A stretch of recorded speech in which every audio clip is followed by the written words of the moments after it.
দেখিনি। এগুলো হলো সুজনি শাক। সুজনি সুজনি না সুজনি সুজনি শাক। এগুলো খেলে কি হয়?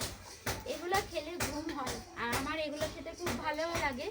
আর আমাদের পানাগড়ে এগুলো খুব একটা পাওয়া যায় না, তাই এখন বাপের বাড়িতে আছি, এগুলো পেয়েছি, তাই এগুলো মাকে নিতে বললাম। মা বললো আমি বাঁচতে পারবো না, তুই যদি বাঁচতে পারিস তাহলে নে 2 টাকা করে আটি। আর আমি নিয়েছি 5 আটি, মানে 10 টাকা দাম। 5 আটিতে 10 টাকা, কতগুলো দেখো। আর একটা আটি অলরেডি খুলেছি, কতগুলো আটি। এগুলো 10 টাকা দাম। আমাদের এখানে আরও বেশি দাম হয়, কিন্তু এখানে একটু কম দাম, কম দামে পাওয়া যায়। আমাদের এখানে খুব একটা পাওয়া যায় না পানাগড়ে। তো এখন আমি বাছতে বসেছি, আর এইভাবে বাছতে হয়।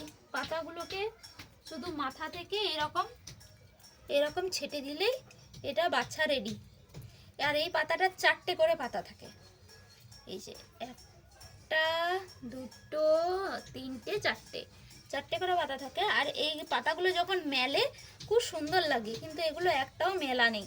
এইভাবে করে মেলে পাতাগুলো, এইভাবে 4টে চারদিকে মেলে, খুব সুন্দর লাগে। আমার এই শাকগুলো খেতে খুব ভালো লাগে। বাপের বাড়ি, বসে বসে কাজ নেই, তাই সুজনি শাক বাছছি, এইটুকুই কাজ আর কি। ছোট বাবু ঘুমিয়ে গেছে, এখন আর কি করব।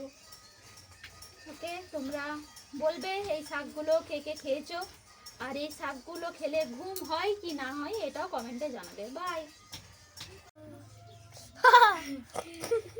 1 ঘন্টা ধরে সুজনি শাক ছাড়াচ্ছি, তো এখন সুজনি শাক ছাড়াতে ছাড়াতে আমরা ক্লান্ত হয়ে গেছি, আর কোনোদিন সুজনি শাক খাবো না।